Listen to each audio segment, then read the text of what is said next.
Welcome to this session, Data Overload, What's the Point of Exams? We've got three brilliant speakers. On my left, we've got Jack Marwood, and I'm going to tell you a story. 2-3 months ago, Jack wasn't on my mind because I didn't even know him, and I was invited a guy called Warwick Mansell, who wrote for the TS and wrote a brilliant book on exams. Warwick couldn't make it, and I said, do you know anybody? He said, do you know about this fella, Jack Marwood? Check out his blog, Icing on the Cake. And I'm telling you right now, if you've got a pen or you put it into your mobile phones if you're young or whatever, remember that, Icing on the Cake. It's a fantastic blog where he writes on education. He's got an awful lot of interesting things to say. Robert Peel is a great lad as well. And Robert made his name first with Civitas. I think he's a research fellow at Civitas. He's been along to several debates before, and he wrote a really brilliant critique of Ofsted, a 60-page paper. What do we call that, Robert?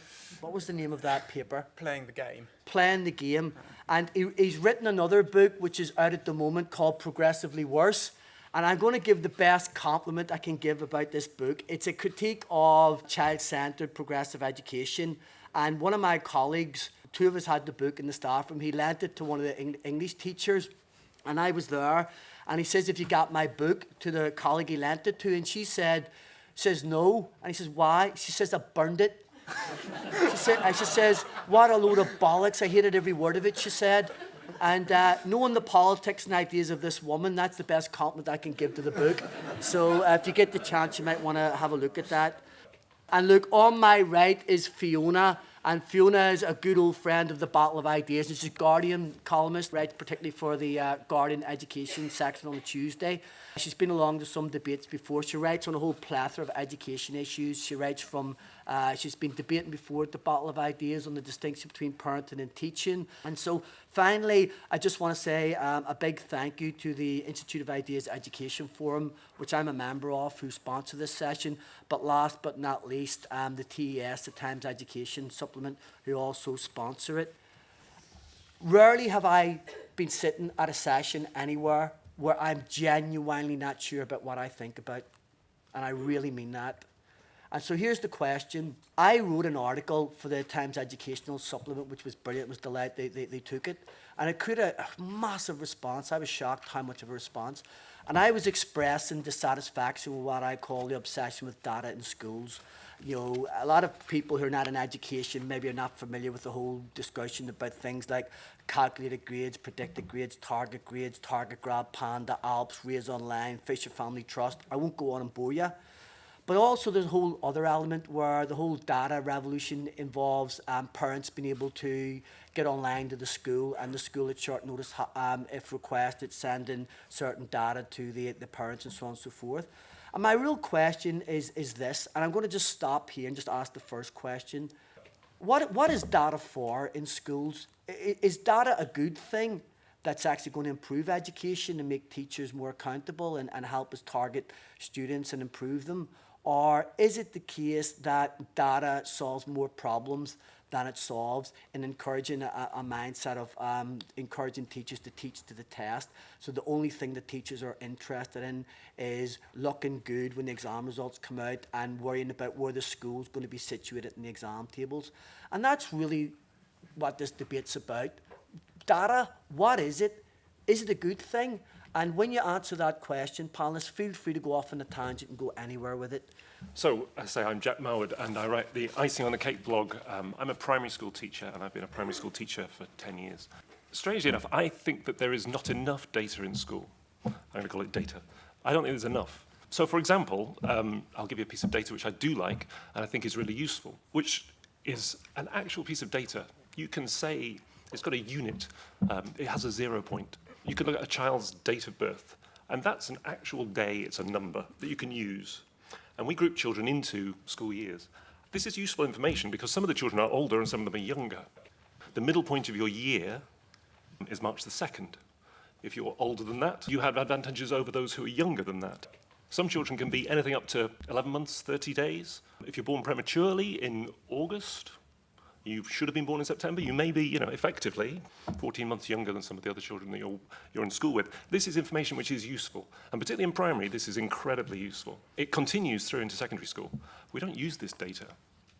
I don't know why, but we don't. Because we use all this other stuff which we call data, which just simply isn't data. It's numbers, it's guesswork. Some of it can be useful. So, for example, with the national curriculum, which we've had for 20-odd years, introduced levels. So we had this sort of idea of stages, that children start here and they end up there, which clearly they do. 5-year-olds can do less than 11-year-olds.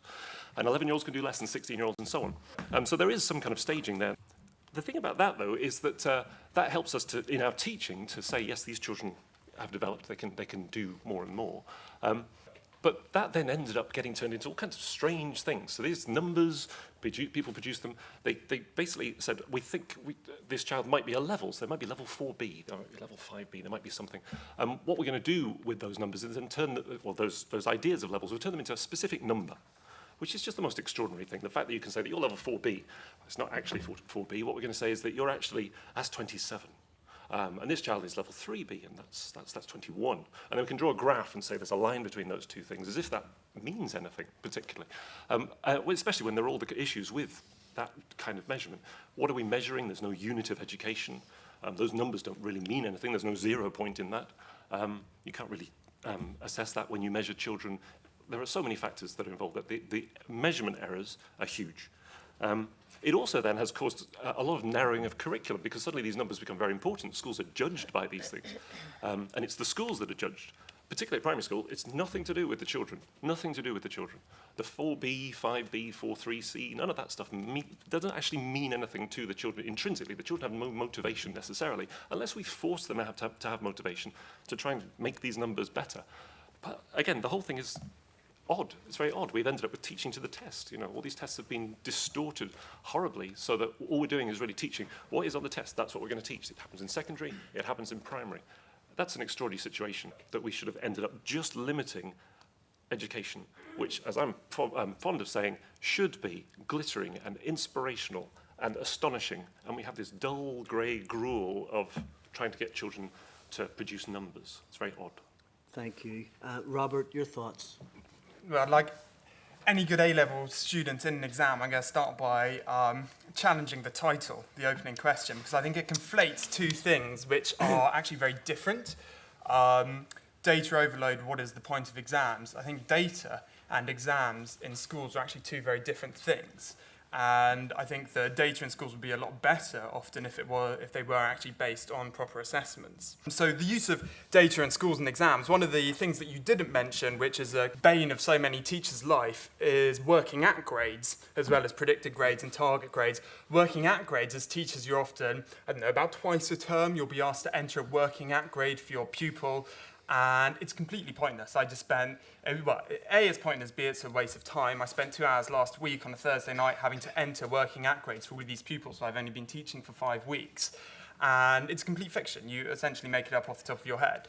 But schools have been incentivized to do this activity, which is meaningless and superficial and all the rest of it, mostly because of the need to comply with the expectations of schools inspectors who want to come in and ensure that pupils are being assessed and that they're making progress. So it's done in just the most superficial, needless way. And no schools, well, very few schools and teachers actually have a heartfelt belief in working at grades, but you're just always having to input them.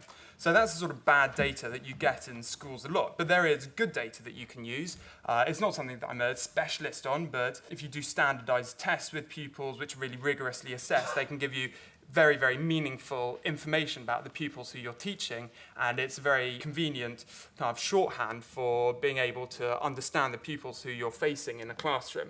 Standardized tests will assess your pupils against a huge database of previous pupils who've taken the assessment and be able to give them a percentile ranking within the nation for how good they are for their age group. And that's a very useful thing to be able to have. So data, the way in which it's used in schools, often very negative. However, I'd say that exams are fundamental to education. They're vital. They're a bit like banks or traffic wardens. You rarely give them a really passionate, enthusiastic defense. Some very optimistic people will occasionally dream of a world without them. But actually, if you were to ever try and embark on that world, you'd realize how necessary they've always been. And I think the anti-examinations brigade comes from a kind of Dead Poet Society view of education, which thinks that all formality can be replaced with spontaneity and all hard work can merely be replaced with inspiration. And if we got rid of all of these nasty, oppressive aspects of schooling, suddenly children would be unleashed to learn in a kind of far better way than they already do. But unfortunately, this isn't the case. Learning is difficult. You often need to give pupils an external source of motivation to do it, or else it won't happen. And examinations can provide this. So they're important for motivation. They're also important for assessing whether a school or whether a pupil is actually achieving what they mean to be doing. And were you to get rid of them, you'd have absolutely no means of working this out. Tim Oates, who has been chairing the National Curriculum Review and is a real specialist on this, whenever he's talking about assessment, he always starts with a definition of it, and he always says that an assessment is the external representation of what a child is thinking. And if you never seek that external representation and you never know what a child is thinking, you never know whether your institution is achieving what it's meant to be doing. So in principle, I support exams. In practice, I have got criticisms as long as my arm about the way that exams, particularly GCSEs, currently function. I teach 2 GCSEs at my school, Classical Civilization and History. Both of the exams are in many ways poorly designed. Both of them have extremely formulaic mark schemes, which encourage teaching to the test. So I would support, I'd give my heartfelt support to any sort of reforms that are happening to exams to make them less like that. But the actual principle of exams, I think, is a very good thing. And I would just, on a last point, I'll be willing to accept the idea that the Eton headmaster, Tony Little, outgoing headmaster, recently said this in, I think it was in The Independent, that exams are unimaginative and archaic. And you're speaking in a position of luxury when you teach at a school where pupils essentially have 2 grades, A or fail, and you have more pupils going to Oxbridge than the whole free school population in Britain combined. So to hear someone say that about exams, I think is very disingenuous, and someone teaching in a school like that has absolutely no idea what it is to be at a school where more than half of the pupils do not get 5 GCSEs above a C grade, which is the case in the school where I started my career. Slight digression. I would agree with him that exams are unimaginative and archaic if schools were the last bastion of exams. And if schools were the only place still ploughing this archaic furrow, then I would agree. But it's an absolute fiction. I remember having this idea when I was still at school doing my A-levels, that once I finished school, there'd be no more exams. I'm now in my mid-20s. If I look at all of my friends, warning to any sixth formers here, if you think that, you're wrong. I've got friends who are accountants, they're doing their ACA exams. I've got friends who work in HR, they're doing their CIPD exams. I've got friends who are doing their LPC exams to become solicitors. People are doing their CFAs exams if they're working in banking. And that's just white-collar jobs. Whilst I was researching this, I was looking at the City and Guilds website for vocational exams. You can do them in catering, gardening, construction, even door supervision. You can do exams in door supervision, which to you and me is being a bouncer. So this is not something that schools are unusual in doing. And that would be my last point. That's brilliant, Robert. My son's 27 on Thursday, so I'm old enough to remember what schools were like when there was no data at all. In fact, when my children started primary school, there was no Ofsted, no performance tables. And it was a really terrible school, like a lot of schools then. So we have to remember why we have accountability. Accountability has, whether we like the way it is now, it has played a part in helping to improve schools. I firmly believe that. And there's no greater motivation than being on the bottom of the league tables, which my children's school was when I first became a governor there, to wanting to get better. I think the system we introduced in the late 80s, early 90s, we're now at the sort of fag end of that, really. And the problem is, we have a lot of data, and I think that's great as a school governor. I really value it, but it's how it's used. I think the performance tables are less of a concern than Ofsted, actually, and I think what's happening now with Ofsted is that it's not really trusted, but it's feared. And the consequences of being downgraded by Ofsted are so great. And remember that the data isn't only about exams, because Ofsted are looking at every single piece of data there is in the school. The fear of what Ofsted can do is so great that a lot of teachers are just scared all the time. I think bad decisions are made in some schools, and I think a lot of unethical decisions are made in some schools. And I get fed a lot of information by teachers telling me things that go on in their schools because of preparation for Ofsted. So I think data is a good thing, but we need to think about how we're using it, and we've got to do something about the accountability measures as they now stand. I think the Progress 8 measure, which is about to come in, is probably better than the 5 A stars to C threshold measure. But again, that relies on data, and I'm not a statistician, so I don't know how reliable the measurements will be. There's all sorts of problems, for example, with children who are coming into secondary school without any Key Stage to data at all. And I think we've got to be looking at other ways beyond exams of assessment, because a lot of other, the IB, for example, uses other means of assessment. Nobody talks about that being a dumbed down qualification. You can have project work. There are lots of other ways of assessing how well pupils are doing. And I think that good heads are actually not doing what the other two panellists have said. I mean, because I work with some very, very good heads who are struggling all the time, and I go around the country talking to heads a lot, to try and balance what they consider is a sort of rounded education for their children with just jumping through the hoops of Ofsted and the league tables. I think we need to give those people courage and confidence to do more of that. And my final point would be that I think the problem with exams is there's just too many of them. You don't need to do all these exams at 16 if children are going to be, pupils are going to be staying on in school until 18, or education and training till 18. You can have a final qualification at 18 and some sort of passport at 16, which is less excessive than 12, 13, 14 GCSEs, which is an absolute nonsense. One of the problems, again, in England is we have a lot of children who move at 16 to different institutions. We have a lot of 11 to 16 schools, so you need some sort of passport to go forward. But I mean, I think if I was looking at the bigger picture, I'd say you've got to reform Ofsted, look at the accountability measures we need for the next 25 years, and move towards a final, baccalaureate-style qualification at 18. Look at other ways of assessing pupils and take some of the exams out of the system. Thanks, Fiona. I'm only going to ask one more question. This is how I see things. Tell me if I'm right or wrong. On the one hand, I think some teachers whinge too much just about everything, and they whinge too much about exams. But I always argued with teachers. I've been teaching for 18 years, and for 17 3/4 of those years, I argued against teachers who didn't like exams. And I just said, toughen up, young people are much tougher than you think. Stop making excuses, get on with it. So I didn't agree, and I still don't agree with most of the arguments against exams. But why I had an argument with Munira, who I love dearly, at the end of the last session was, we're having a discussion about what education is for, and we sort of both agreed that it's really about the pursuit of knowledge. And our disagreement was this. She was more or less saying Michael Gove's come along and he's tried to improve education and he thinks subject knowledge is important. And I've said, well, since he's came along, he's tried to implement a technical solution to what's a more profound problem of the fact that schools don't value knowledge. And the technical solution that Gove has come up with is that we have all this extra data. And so the data is supposed to be the way that keeps schools on their toes and makes teachers accountable.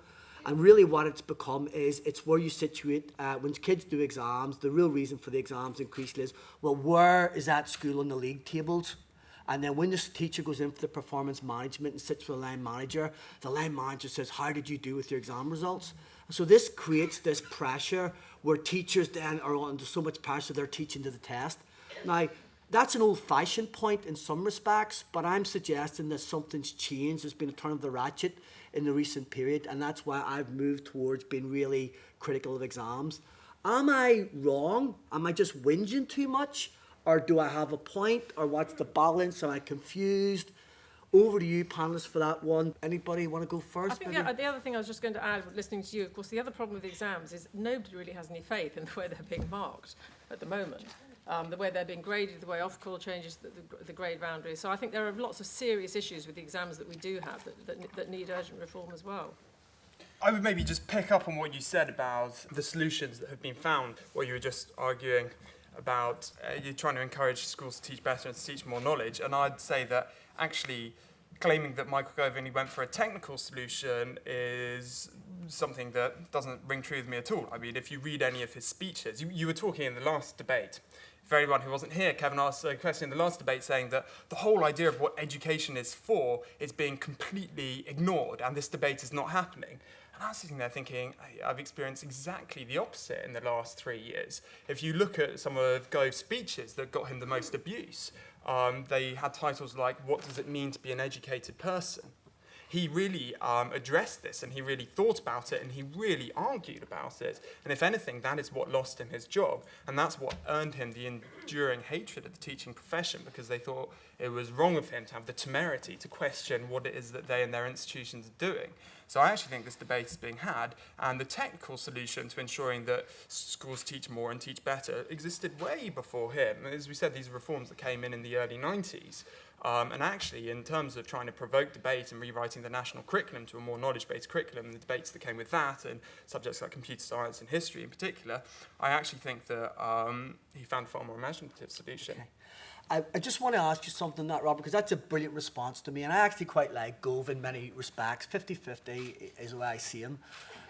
So he talks a good story. He talks a good story about knowledge and education. He absolutely does, and you're right about those speeches.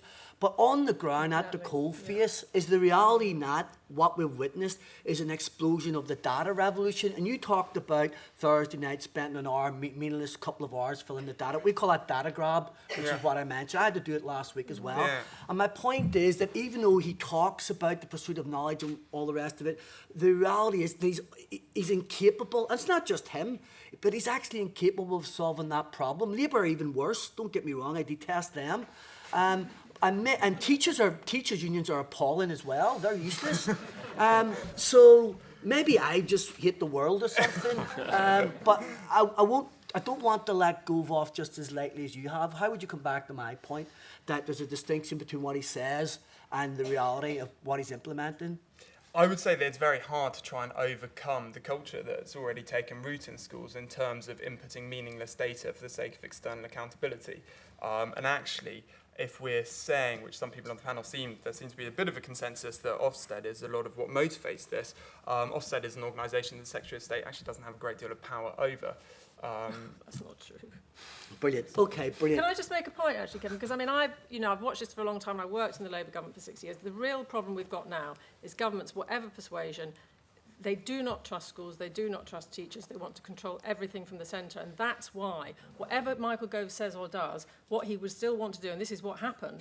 He has more control. The Secretary of State has more control over schools now than any time in the past. Autonomy is really a nonsense. And until the central government is prepared to let go and give schools a bit of autonomy to decide what's right for them, you're never going to get over this problem. And the DFE data dumps, I don't know if you've looked, they have their own data dump. Do you look at it?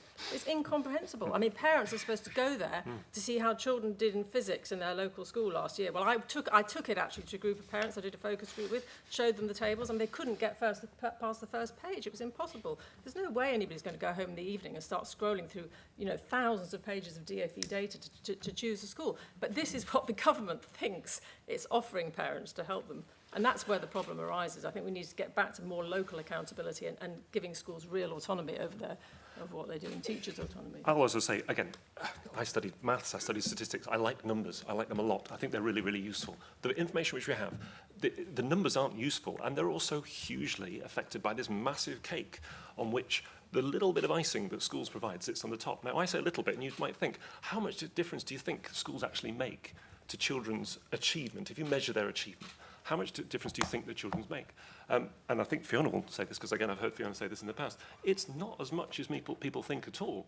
The effects that are with the pupil effects, are 80%, up to 90% in some cases. The smallest I've ever come across is 75%. And by that I mean for the child, the peer effects of the other children around the child, parental effects, community effects, all those things. 75% minimum, probably somewhere up towards 90%, comes with the child. The little bit on top, that sort of 15, 20, maybe that comes from school. And it does come from school. But the thing then is, all schools make roughly the same amount of difference. Going to school is a good thing. Children get better because they go to school. We send children to school, that's a good thing. But the school which you go to, largely, when you look closely at all the numbers, they don't make a great deal of difference. That cake is too big, the effects that change things. And then you see the ridiculousness of the Ofsted, the Raise Online model, where people come into a school and they look at these numbers, which again are ridiculous. But they look into the numbers and then they say, this school has good results. It is a good school.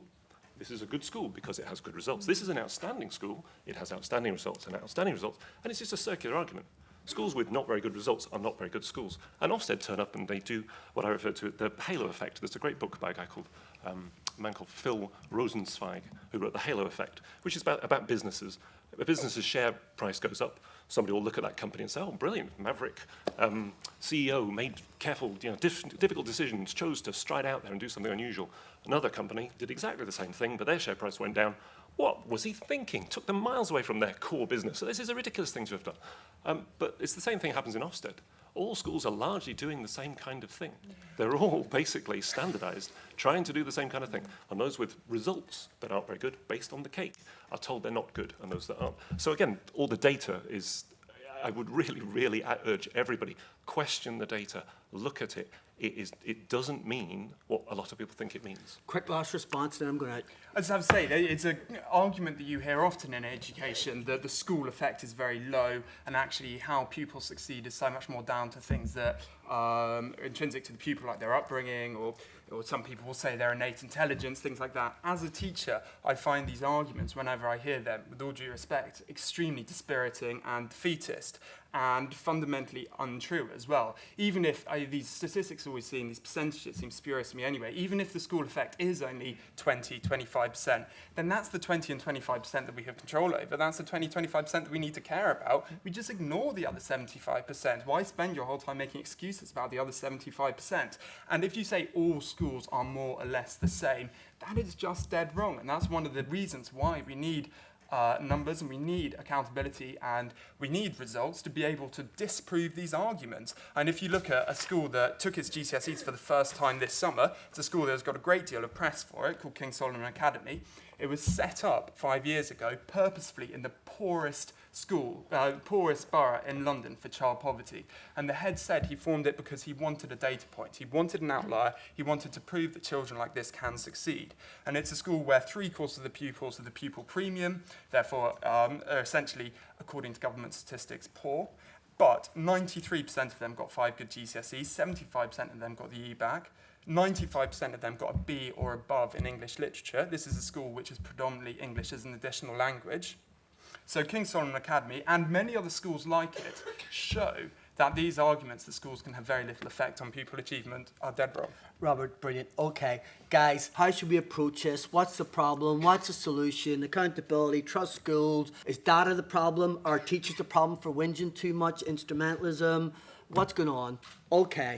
I really like what you've been saying, Robert, because I think the point about this is that in terms of it's the unusual example that sort of can make us think again about what we mean by data. So I don't actually think you need data to prove it. You need the unusual example.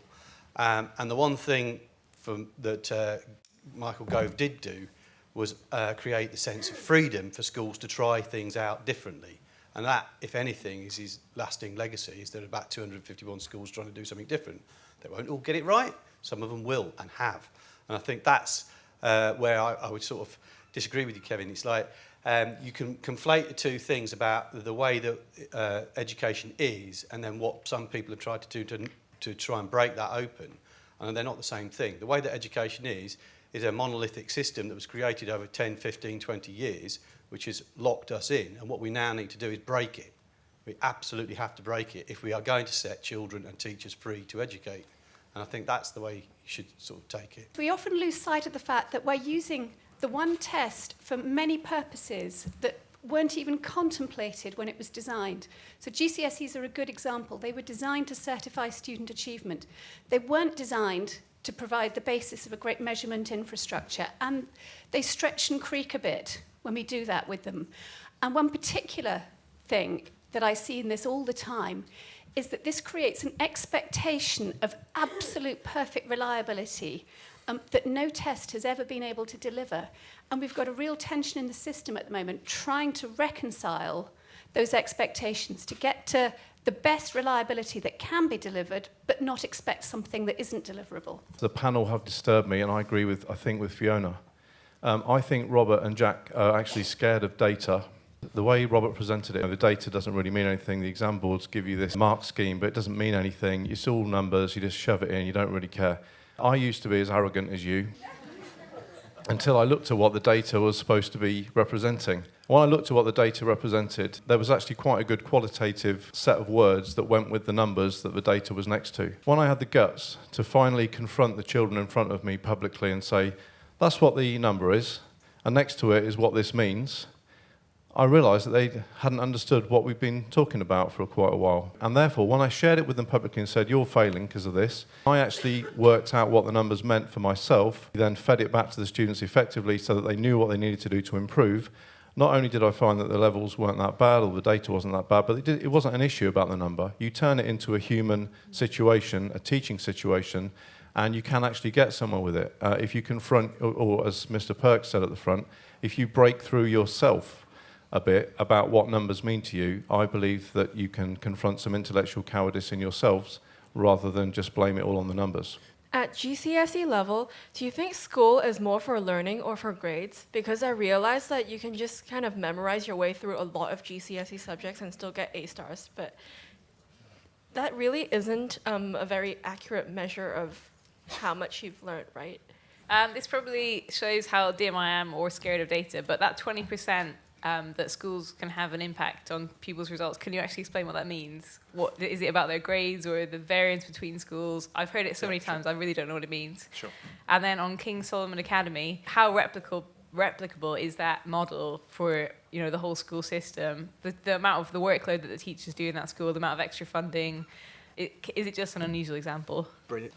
Okay, I'm a student, so I don't have any teaching experience or know anything about it, but I often hear that teachers are overworked and have too much workload. So if we do introduce using data on a bigger scale, can teachers cope with it? Would it make their teaching worse because they've got even more to do and it knackers them out? Or would we need more teachers to cope with that extra work?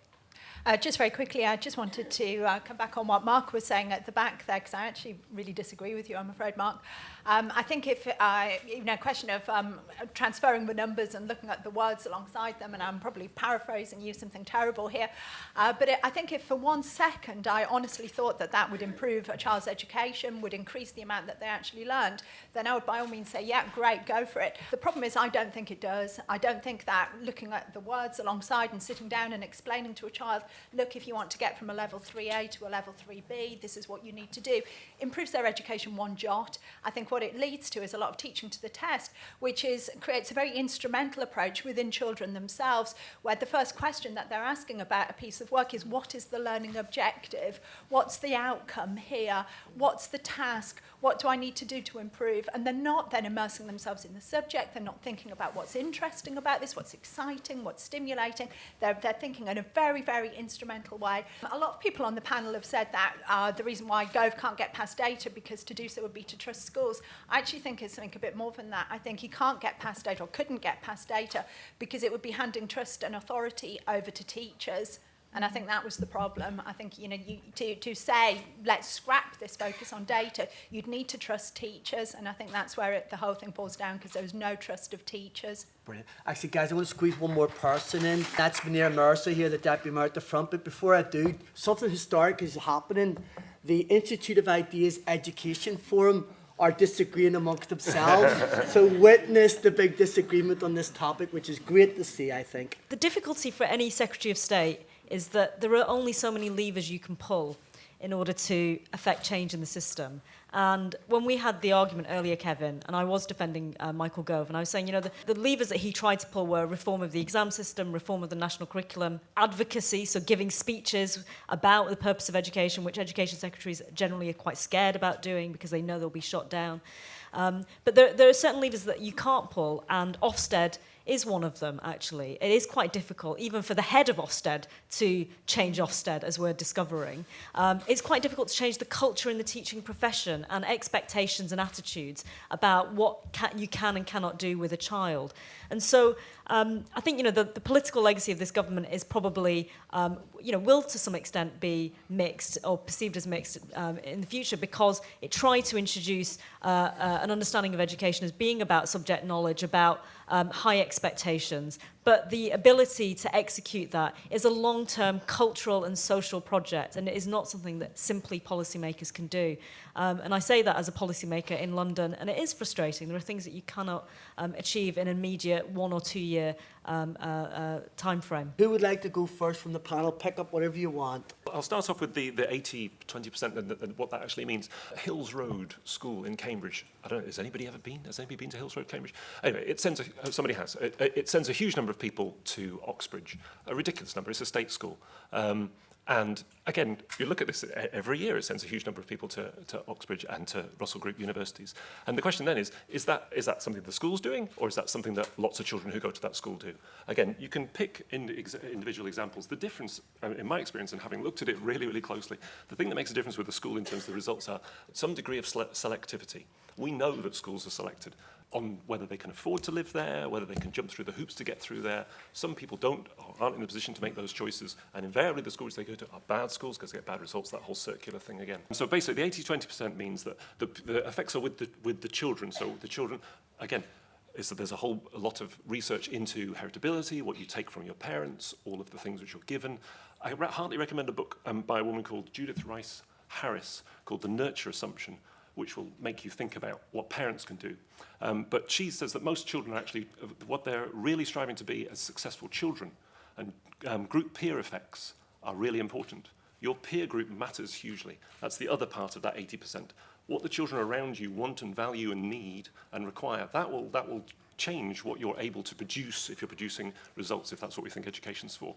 So again, if you're in a school with loads of people who want to achieve, you'll probably achieve quite well. If you're in a school with lots of children who value other things and don't value knowledge, then they'll value other things. And again, there's lots of research about that. The 20% comes down to the school. And again, I'll make it clear, the school effect, again, when people look into it, schools in themselves don't make that much difference.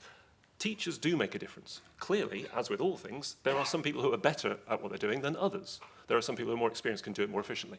This has ended up being a very strange thing, and it goes back to why do teachers whinge? And again, my experience, and I'm sure this may be of lots of teachers in the room, the reason why people whinge generally about things is because they have no power.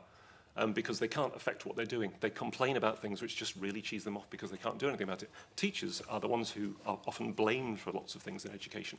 What they're actually doing is relatively minimal. I mean, clearly better teachers get better results, if you like, and whatever, and transfer more information and help to add more knowledge, and weaker teachers don't. And yes, we'd all like to have better teachers, and clearly we should be looking to do all we can to improve the knowledge in the teaching profession, which was discussed earlier. But the school effect, largely, again, is not that great. So that's the 80-20%. A couple of other things which I'll say, I'll try and be brief, which are, very quickly, there is a huge difference between primary and secondary. There are 8 primary schools for every secondary school. Most of these debates are always about secondary school, but primary schools are being hammered by the ridiculous use of data, which isn't data. It's really irritating that people look at these things and they look at a raise online thing, this is blue and this is green, as if that means something that isn't related to all those pupil effects. It's extraordinarily irritating. And the final thing is, again, I agree entirely, the stress is throughout the system because of the way in which we put exams in place. Those who are doing well are stressed in case they end up not doing well and one of the children who's not doing as well replaces them. Those who aren't doing well get disaffected with the whole system. And that goes all the way down through primary school. And when you find children in year 1 and year 2 who can tell you what level they are, yeah, that's worrying. Brilliant. Robert. I was going to try and answer everything, but Kevin just leant over to me and said, don't try and answer everything. So I'll start with accusations of intellectual cowardice from Mark. I don't know, it sounded like you were alluding to level descriptors, which were the kind of criteria for the different levels that you had at Key Stage 3. They were scrapped by the government this year, and we no longer have to use them, thank God, as teachers. But often these words are entirely meaningless. Daisy Christodoulou, who's in the audience, has written about something called the adverb problem, where there'll be a level 4, which will be pupil can argue about a historical event. Then a level 5 will be pupil convincingly argues about a historical event. And how on earth you sit down with a 12-year-old pupil and say, you argue, but you didn't convincingly argue, that's what you need to do. That's not going to help them. If they need to argue convincingly, they need to know more. So you just teach them more and expect them to learn more. And that's how you get over it. Having these adverbs is useless. And then, okay, I'll address 3 things. Secondly, pupil stress, I'm a person, not a number. Absolutely, and this is why when you mark work, I've just been doing assessments for my GCSE classes. I haven't given them a grade on the piece of paper because what I want them to focus on is the bit that says, you have addressed Odysseus as a hero excellently, think more of him as a leader. That's what you care about, that's what you really want to give your pupils, saying your working out grade is currently a B. Useless. Then third, good question. Actually, no, I'll leave it at that. I'll try and address the thing You're later. a good disciplined teacher, you are. Fiona. Okay, well, I think it's very easy to laugh at things like the levels, but just to go back to my first point about what happened before these accountability measures existed and what some schools were like. You have got to hold schools to account somehow. They spend a great deal of public money and they are responsible for educating our children. And it's all, if you're a very good teacher, and I'm sure you are, it's probably fine to leave you to your own devices, but we don't know that every teacher is a very good teacher. We don't know that every school is very well led. So we have to have some way of knowing, and this is why I have sympathy with government and local government where they're involved, or whoever it is, or the head of an academy chain. You have to have some way of knowing how your schools are performing, the ones that need to be challenged, the ones that need help and that need support. So I'd throw it over to you. We don't like the levels as they are, but what would you put in their place? You've got to put something in their place in terms of inspection and performance measures. My second point is, I think a lot of teachers actually do care about their pupils as well as them being numbers on a page. And I mean, I think about the... They care about their pupils, obviously, but they're caring about the grade at the end of it. But They- they're not caring about me crying before an exam because I'm scared. As a parent of 3 and a governor of 3 schools, and I visited loads of schools, I visited Kevin's school, what I see there with Kevin's commitment to his students are people who go the extra mile all the time in many schools to try and give their pupils a better experience. So, I mean, those would be my sort of challenges, really. And also to think, we need to think about other forms of assessment. I don't believe it has to be only about exams. I think there are other ways of assessing pupils, and they need to be, maybe they aren't also easy to measure, but we need to have confidence to think that we can bring in a broader measure of success than simply 9 good GCSEs and 3 A-levels. Okay, the problem, I think was... Can I make one more point? Go on. Sorry. A lot of these schools, so the school effect, to put it very, very briefly, the academic research suggests that 80% of a child's outcomes is down to factors beyond the school and 20% is due to the school. Now, a lot of schools overcome some of those factors, but in my experience, the schools that do it very well, and you talked about King Solomon Academy, which I visited, a lot of schools that do it very well are also trying to compensate for some of the home effects. So, for example, they'll keep children in school for longer, they have outreach work for parents, they have school on Saturday morning and things like that. So I think you've got to acknowledge that schools aren't just doing it only by teaching for exams. There's a whole range of other sort of holistic measures they're taking to ensure that their children do succeed. Thank you, Fiona. I'm just trying to relate what I'm hearing in this discussion today to the field that I know much better, which is health and medicine, which is what I work in. And I think, to pick up on Fiona's point, medicine a long while ago was based on what we thought or what we assumed, but it's only actually when you're gathering data and using that data to inform, you get improvements in medicine or that kind of thing. So I think, I totally agree with that.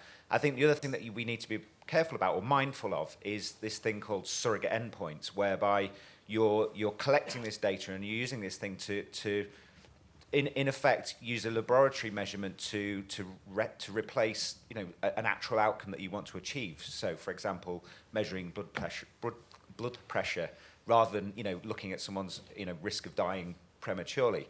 And I say there's a danger in that you end up skewing the kind of the way in which you're doing things because you're using these surrogate endpoints rather than actually what you're trying to achieve. So, there's a complaint that there's a focus on blood pressure measurements rather than, preventing people from dying of heart disease and things like that. And I think, being able to then apply that in an education setting and saying, well, what are these, surrogate endpoints, which are, your grade in a GCSE or whatever, how is that related to what we're actually wanting to achieve? And then, of course, you open up the debate about what education is for and what we're trying to achieve with it. So. I'm not a teacher, I'm a clinical professional who works in education, so we get to use our data and assessments much more dynamically than I've witnessed the poor old teachers in the settings I work in.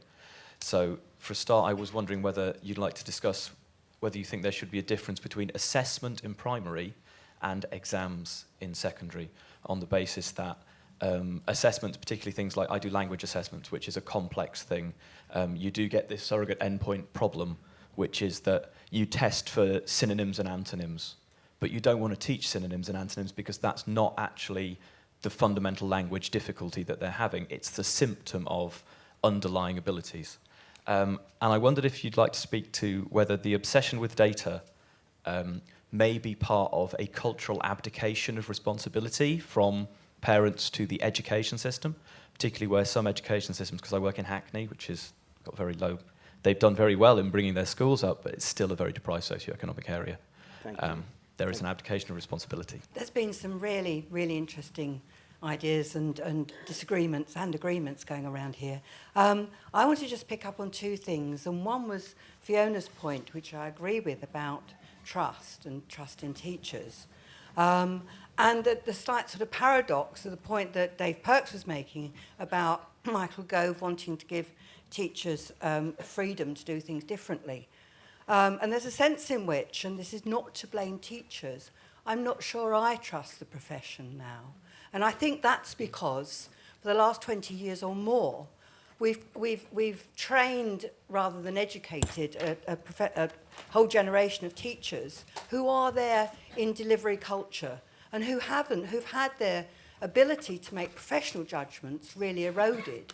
And so when we get to the point now where levels have been taken, where nobody has to teach to levels anymore, people actually don't know how to assess. And they don't understand the idea that there's a whole nation of teachers who are able to think creatively.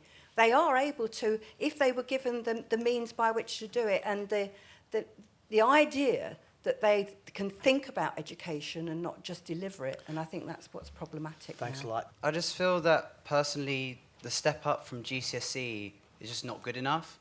Like, we're not being prepared enough at GCSE to be moved up to A-level. So, like, for example, French and languages at A-level.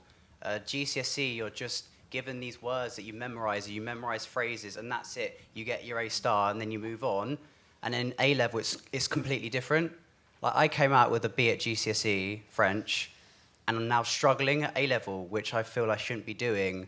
I got a U in my first, 3-week test, and then got a D when I had to go back and do it. But it shouldn't be that way. You should kind of be taught how to do it at GCSE, so when you're at A-level, you're not struggling and you're not getting U's. I would have a lot to say about education because I taught for 40 years in medical schools, but there are a couple of points I would like to answer from the floor.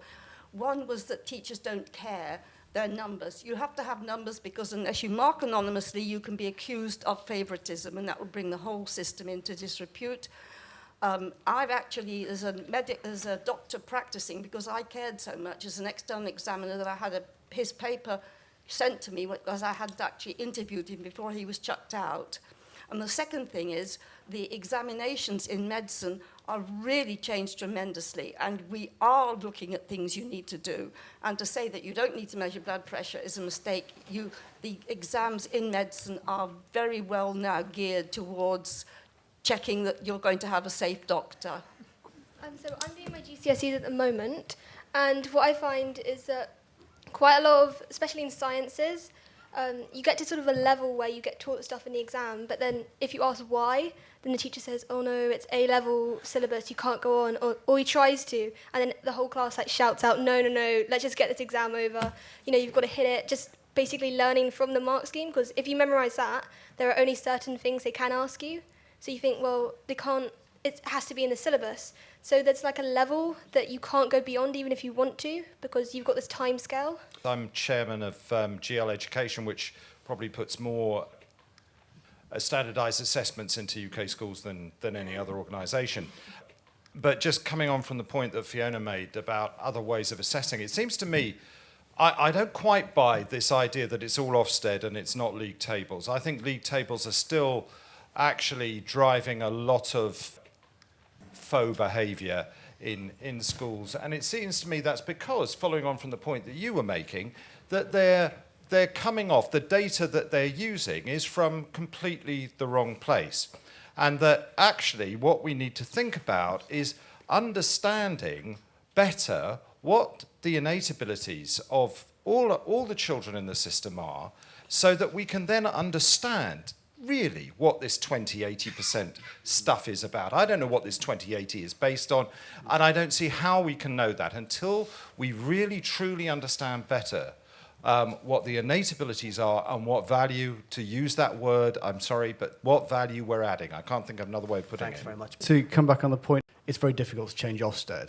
I just want to be very clear about this, because actually for the first time you seem to have right and left of the education debate combining to agree that Ofsted is a quite significant problem in driving a lot of negative impact. In the last 5 years, we've created 4,000 academies. We've created a whole bunch of enormous edu businesses we call academy chains. We've trashed teacher training in universities so that we now have a massive teacher shortage. There has been a huge change, a fundamental change in the education system in this country in 4 years. And yet we have the same people who have created that telling us, oh, we couldn't change Ofsted, it was all a bit hard.